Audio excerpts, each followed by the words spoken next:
ಸ್ನೇಹಿತರೆ ನಮಸ್ಕಾರ, ನಾನು ರವೀಂದ್ರ ಜೋಶಿ.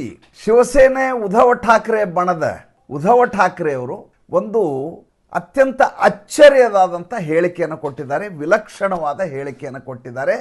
ಇದನ್ನು ರಾಜಕೀಯ ಪಡಸಾಲೆಯಲ್ಲಿ ಯಾವ ರೀತಿ ಅರ್ಥ ಮಾಡ್ಕೋಬೇಕು ಅಂತ ಯೋಚನೆ ಮಾಡಬೇಕಾದಂಥ ಸಂದರ್ಭ.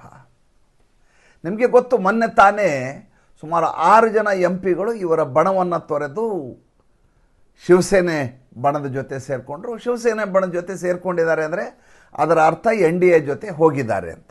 ನರೇಂದ್ರ ಮೋದಿ, ಅಮಿತ್ ಶಾ ಅವರ ಭಾರತೀಯ ಜನತಾ ಪಾರ್ಟಿಗೆ ಬೆಂಬಲವನ್ನು ಕೊಡಲಿಕ್ಕೆ ಇವರ ಮಹಾವಿಕಾಸ್ ಅಘಾಡಿಯಿಂದ ಹೊರಗಡೆ ಹೋಗಿದ್ದಾರೆ. ಇವ್ರನ್ನ ಈಗ ಪ್ರತ್ಯೇಕವಾಗಿ ನೋಡುವ ಹಾಗಿಲ್ಲ, ಯಾಕೆಂದರೆ ಒಂದು ಕಡೆ NCP ಇದೆ, ಮತ್ತೊಂದು ಕಡೆ ಕಾಂಗ್ರೆಸ್ ಇದೆ, ಇನ್ನೊಂದು ಕಡೆ ಶಿವಸೇನೆ ಉದ್ಧವ್ ಠಾಕ್ರೆ ಇದೆ. 3 ಜನ ಸೇರಿ ಮಹಾವಿಕಾಸ್ ಅಘಾಡಿ ಅಂತ ಮಾಡ್ಕೊಂಡಿದ್ರು. ಅದು ತಮಗೆ ಗೊತ್ತಿರೋ ವಿಚಾರ. ಅಲ್ಲಿಂದ ಇಲ್ಲಿಯವರೆಗೂ ಸುಮ್ಮನೆ ಇದ್ದಂಥ ಉದ್ಧವ್ ಠಾಕ್ರೆ ಬೆನ್ನಿಗೆ ಚೂರಿ ಹಾಕ್ತಾ ಇದ್ದಾರೆ, ನಮಗೆ ಇನ್ನಿಲ್ಲದ ಅನ್ಯಾಯ ಮಾಡ್ತಾ ಇದ್ದಾರೆ, ಖರೀದಿ ಮಾಡಲಾಗ್ತಾ ಇದೆ, ಇತರ ಕಥೆಯನ್ನು ಸಂಜಯ್ ರಾವತ್ ಇವರ ಪರವಾಗಿ ಹೇಳ್ಕೊಂಡು ಓಡಾಡ್ತಾ ಇದ್ರು. ಆತ ಶಕುನಿ ಮಾಮ. ಆ ಶಕುನಿ ಮಾಮನ ಮೂಲಕ ಇಷ್ಟು ದಿವಸ ಮಾತಾಡಿಸ್ತಾ ಇದ್ರು ಉದ್ಧವ್ ಠಾಕ್ರೆ. ತಾವು ಏನು ಹೇಳಬೇಕು ಅದನ್ನು ಸಂಜಯ್ ರಾವತ್ ಕಡೆಯಿಂದ ಹೇಳಿಸೋದು. ಸಂಜಯ್ ರಾವತ್ ಬೆಳಗ್ಗೆ ಎದ್ದರೆ ಪತ್ರಿಕಾಗೋಷ್ಠಿ ಮಾಡ್ತಾರೆ, ಮಾಡಿ ತನ್ನ ಬಣದ MP ಗಳು ಯಾರ್ಯಾರು ಬಿಟ್ಟು ಹೋಗಿದ್ದಾರೆ ಅವ್ರನ್ನ ಅತ್ಯಂತ ಅವಾಚ್ಯವಾದ, ಅಶ್ಲೀಲವಾದ, ಯಾರೂ ಬಳಸಲಾರದ ಕೀಳು ಪದಗಳನ್ನು ಬಳಸಿ ದಾಳಿಯನ್ನು ಮಾಡ್ತಾರೆ ದಿಲ್ಲಿಯ ಪತ್ರಿಕಾಗೋಷ್ಠಿಯಲ್ಲಿ. ತಮ್ಗೆ ಗೊತ್ತಿರೋ ವಿಚಾರ. ಈಗ ಮೊದಲ ಬಾರಿಗೆ ಉದ್ಧವ್ ಠಾಕ್ರೆ ಅವರು ನಮ್ಮ ಸಾಯಿಬಾಬಾನ ಕ್ಷೇತ್ರ ಇದೆಯಲ್ಲ ಶಿರ್ಡಿ, ಆ ಶಿರ್ಡಿಗೆ ಬಂದಿದ್ದರು. ಮಜಾ ನೋಡಿ, ಶಿರ್ಡಿಯಲ್ಲಿ ಗೆದ್ದಿದ್ದು ಶಿವಸೇನೆ ಅಭ್ಯರ್ಥಿ, ಉದ್ಧವ್ ಠಾಕ್ರೆ ಬಣದ ಅಭ್ಯರ್ಥಿಯೇ ಗೆದ್ದದ್ದಲ್ಲಿ. ಆತನ ಹೆಸರು ಭಾವು ಸಾಹೇಬ್ ರಾಜಾರಾಮ್ ವಾಕ್ಚೌರೆ ಅಂತ. ಈ ವಾಕ್ಚೌರೆ ಅವರು ಉದ್ಧವ್ ಠಾಕ್ರೆ ಬಣವನ್ನು ಬಿಟ್ಟು ಶಿವಸೇನಾ ಬಣವನ್ನು, ಅಂದರೆ ಏಕನಾಥ್ ಶಿಂದೆ ಬಣವನ್ನು ಸೇರಿಕೊಂಡಿದ್ದಾರೆ. ಹೀಗಾಗಿ ಉದ್ಧವ್ ಠಾಕ್ರೆಗೆ ಅಲ್ಲಿ ಕಿಂಚಿತ್ತೂ ಕಿಮ್ಮತ್ತು ಇರಲಾರ್ದಂಥ ಪ್ರದೇಶ ಅದು. ಅಲ್ಲಿ ಹೋಗಿ ಇವರ ಪತ್ರಿಕಾಗೋಷ್ಠಿಯಲ್ಲಿ ಉದ್ಧವ್ ಠಾಕ್ರೆ ಏನು ಹೇಳ್ತಾರೆ? ಉದ್ಧವ್ ಠಾಕ್ರೆ ಹೇಳ್ತಾರೆ, ಮರಾಠಿಗರು ದ್ರೋಹಿಗಳಲ್ಲ, ಮರಾಠಿಗಳು ಬೆನ್ನಿಗೆ ಚೂರಿ ಹಾಕೋದಿಲ್ಲ, ಮರಾಠಿ ಸಂಸ್ಕೃತಿಯಲ್ಲಿ ಆ ರೀತಿಯಾದಂಥ ರಕ್ತವೇ ಇರೋದಿಲ್ಲ. ಆದ್ದರಿಂದ ನಾನು ದೇವೇಂದ್ರ ಫಡ್ನವೀಸ್ ಅವರನ್ನ ಮುಂದಿನ ಬಾರಿ ಪ್ರಧಾನಮಂತ್ರಿ ಮಾಡುವುದಾದರೆ ನಮ್ಮ ಉದ್ಧವ್ ಠಾಕ್ರೆ ಬಣದ ಬೆಂಬಲವನ್ನು ನರೇಂದ್ರ ಮೋದಿ ಅವರ ಸರ್ಕಾರಕ್ಕೆ ಕೊಡ್ತೇನೆ, NDA ಸರ್ಕಾರಕ್ಕೆ ಕೊಡ್ತೇನೆ. ವಿಚಿತ್ರವಾದಂಥ ಹೇಳಿಕೆ ಇದು. ಆದರೆ ಇದರ ಹಿಂದಿರುವಂಥ ಅರ್ಥಗಳನ್ನು ನಾವು ಗಮನಿಸಬೇಕು. ಮೊದಲನೇದಾಗಿ, ಈಗ ಮೊನ್ನೆ ತಾನೇ 2024ಕ್ಕೆ ಚುನಾವಣೆ ಆಗಿದೆ, 2029ವರೆಗೂ ಚುನಾವಣೆ ಇಲ್ಲ. 2029ರ ಚುನಾವಣೆಯಲ್ಲಿ ಅಭ್ಯರ್ಥಿ ಯಾರು ಅಂತ ಕೇಳುವ ಪ್ರಶ್ನೆಯೇ ಇಲ್ಲ. ನರೇಂದ್ರ ಮೋದಿ ಅವರು ಪುನರಪಿ ಅವರೇ ಅಭ್ಯರ್ಥಿ ಆದರೆ ಮಾತ್ರ ಭಾರತೀಯ ಜನತಾ ಪಾರ್ಟಿ ಆ ಮಟ್ಟಿನ ಗೆಲುವನ್ನು ಸಾಧಿಸಲಿಕ್ಕೆ ಸಾಧ್ಯ. ವಾಸ್ತವವಾಗಿ ನೋಡಿದರೆ ಇವತ್ತು ಡಿಫ್ಯಾಕ್ಟೋ ಪ್ರೈಮ್ ಮಿನಿಸ್ಟರ್ ಯಾರು ಅಂತ ನೀವು ಗಮನಿಸಿದರೆ ಅಮಿತ್ ಶಾ ಅವರು. ಅಮಿತ್ ಶಾ ಅವರಿಗೆ ಸಂಪೂರ್ಣವಾದ ಅಧಿಕಾರವನ್ನು ಕೊಟ್ಟು ನರೇಂದ್ರ ಮೋದಿ ಅವರು ಕೇವಲ ಉಸ್ತುವಾರಿ ನೋಡ್ತಾ ವೈಶ್ವಿಕ ಮಟ್ಟದ ಚಟುವಟಿಕೆಗಳಲ್ಲಿ ತಮ್ಮನ್ನು ತಾವು ತೊಡಗಿಸಿಕೊಂಡಿದ್ದಾರೆ. ನಿರಂತರವಾದ ಪ್ರವಾಸದಲ್ಲಿದ್ದಾರೆ. ಸೀಶೆಲ್ಸಲ್ಲಿದ್ದರು, ಅಲ್ಲಿಂದ ಜಪಾನ್ ಇವ್ರ ಜೊತೆ ಪತ್ರಿಕಾಗೋಷ್ಠಿ ಮಾಡಿದರು. ಪ್ರತಿ ದಿವಸ ಒಂದಿಲ್ಲ ಒಂದು ದೇಶದಲ್ಲಿರ್ತಾರೆ. ಭಾಳ ದೊಡ್ಡ ಮಟ್ಟದ ವ್ಯಾಪಕವಾದ ಕ್ಯಾನ್ವಾಸ್ ಭಾರತಕ್ಕೆ ನರೇಂದ್ರ ಮೋದಿ ಅವರಿಂದ ದೊರೀತಾ ಇದೆ. ಜಾಗತಿಕ ಮಟ್ಟದಲ್ಲಿ ಭಾರತಕ್ಕೆ ಒಂದು ದೊಡ್ಡ ಪ್ರಭಾವಳಿ ಲಭ್ಯ ಆಗ್ತಾ ಇದೆ. ಅಮಿತ್ ಶಾ ಅವರು ಸಂಪೂರ್ಣವಾಗಿ ನಿಭಾಯಿಸ್ತಾ ಇದ್ದಾರೆ. ಅಘೋಷಿತವಾಗಿ ಪ್ರಧಾನಮಂತ್ರಿಯ ಕೆಲಸವನ್ನು ಅವ್ರು ಮಾಡ್ಕೊಂಡು ಹೋಗ್ತಾ ಇದ್ದಾರೆ. ಇದಕ್ಕಿದ್ದ ಹಾಗೆ ದೇವೇಂದ್ರ ಫಡ್ನವೀಸ್ ಹೆಸರನ್ನು ಇವರು ತೇಲ್ಬಿಡ್ತಾ ಇದ್ದಾರೆ. ಅಷ್ಟು ಬಿಡೋದಲ್ಲದೆ ದೇವೇಂದ್ರ ಫಡ್ನವೀಸ್ ಅವರ ಹೆಸರು ಹೇಳ್ತಾ ಮರಾಠಿಗರು ದ್ರೋಹಿಗಳಲ್ಲ ಅಂತಾರೆ. ಭಾಳ ವಿಚಿತ್ರ ಏನು ನೋಡಿ. ಆಮೇಲೆ ಇದೆಂಥ ವಿರೋಧಾಭಾಸ ಅಂದರೆ, 2019ರಲ್ಲಿ ಇವರು ದ್ರೋಹ ಮಾಡಿದ್ದಕ್ಕಾಗಿ ಭಾರತೀಯ ಜನತಾ ಪಾರ್ಟಿ ಸರ್ಕಾರ ಮಾಡಲಿಕ್ಕಾಗಲಿಲ್ಲ. ಶಿವಸೇನೆ ಮತ್ತು ಭಾರತೀಯ ಜನತಾ ಪಾರ್ಟಿ ಚುನಾವಣಾ ಪೂರ್ವ ಮೈತ್ರಿಯನ್ನು ಮಾಡ್ಕೊಂಡು ಚುನಾವಣೆಯಲ್ಲಿ ಗೆಲ್ತಾರೆ. ಸ್ವಾಭಾವಿಕವಾಗಿ ದೇವೇಂದ್ರ ಫಡ್ನವೀಸ್ 2014ರಲ್ಲಿ ಮುಖ್ಯಮಂತ್ರಿ ಆಗಿದ್ದವರು, ಮಹಾರಾಷ್ಟ್ರದ ಮುಖ್ಯಮಂತ್ರಿ ಆಗಿ 2019ಕ್ಕೂ ಆಗಬೇಕು. ಅವತ್ತು ಮಾತುಕತೆಯ ಸಂದರ್ಭದಲ್ಲಿ ಅಮಿತ್ ಶಾ ಮತ್ತು ಉದ್ಧವ್ ಠಾಕ್ರೆ ಮಾತುಕತೆ ಆದಾಗ ದೇವೇಂದ್ರ ಫಡ್ನವೀಸ್ ಅವ್ರನ್ನ ಹೊರಗಡೆ ಕೂಡಿಸಲಾಗಿರುತ್ತೆ. ಸಾಕ್ಷಿಯನ್ನು ಇಟ್ಕೊಳ್ಳಿಕ್ಕಾಗಲ್ಲ. ಅಮಿತ್ ಶಾಗೆ ಸ್ಪಷ್ಟವಾಗಿ ಮಾತುಕತೆಯನ್ನು ನಡೆಸಿ ಸ್ವಾಭಾವಿಕವಾಗಿ ಈಗಿರುವ ಮುಖ್ಯಮಂತ್ರಿಯೇ ಮುಂದುವರ್ಸ್ಕೊಂಡು ಹೋಗುವಂಥ ಒಂದು ತೀರ್ಮಾನದಲ್ಲಿ ಇರ್ತದೆ.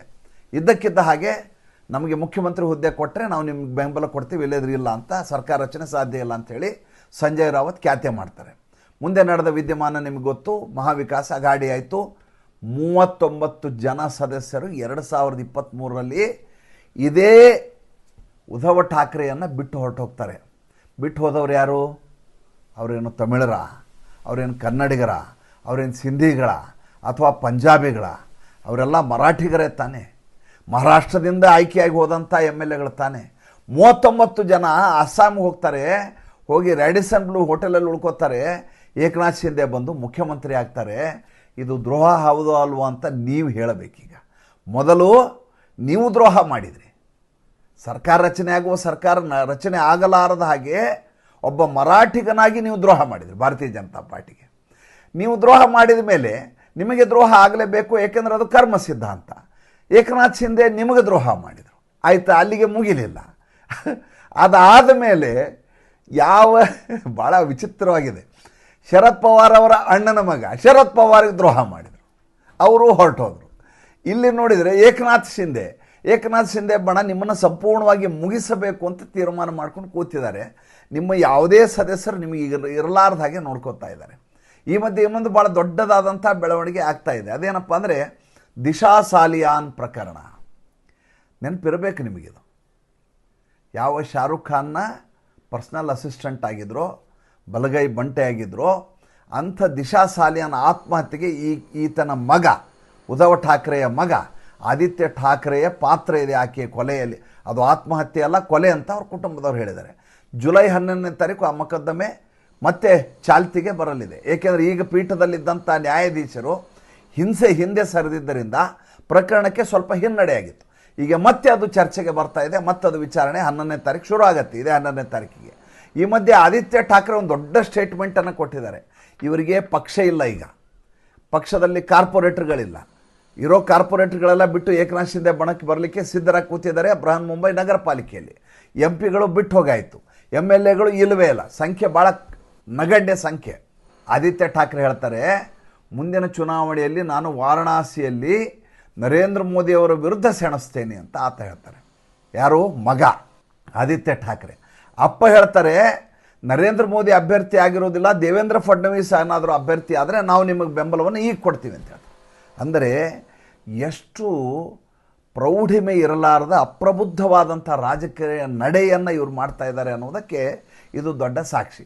ಇನ್ನು ಈ ಕಡೆ ಬನ್ನಿ, ಮಹಾರಾಷ್ಟ್ರದ ಪಾಲಿಟಿಕ್ಸ್ ಸಂಬಂಧಪಟ್ಟ ಹಾಗೆ ಶರದ್ ಪವಾರ್ ಬಣದವರು ನೇರವಾಗಿ ಬಂದು ಭಾರತೀಯ ಜನತಾ ಪಾರ್ಟಿಯ NDA ಒಕ್ಕೂಟದಲ್ಲಿ ಸೇರ್ಕೋಬೇಕು ಅನ್ನೋದು ಅವರ ಇಚ್ಛೆ. ಆದರೆ ಭಾರತೀಯ ಜನತಾ ಪಾರ್ಟಿ ಏನು ಹೇಳ್ತಾ ಇದೆ? ನೀವು ನೇರವಾಗಿ ನಮ್ಮ ಹತ್ರ ಬರಕೂಡದು, ನೀವೇನೇ ಇದ್ದರೂ ಏಕನಾಥ್ ಶಿಂದೆ ಬಣಕ್ಕೆ ಹೋಗಿ, ಏಕನಾಥ್ ಶಿಂದೆ ಬಣದಲ್ಲಿದ್ದು ಅವರಿಂದ ಒಂದು ಪತ್ರವನ್ನು ಕೊಡಬೇಕು. ಏನಂತ? ನಮ್ಮಲ್ಲಿ ಸದಸ್ಯರ ಸಂಖ್ಯೆ ಜಾಸ್ತಿ ಆಗಿದೆ, ನಾವು ಇಷ್ಟು ಜನರು ತೆಗೆದುಕೊಂಡಿದ್ದೇವೆ, ನಾವು NDAಗೆ ಬೆಂಬಲ ಕೊಡ್ತೀವಿ.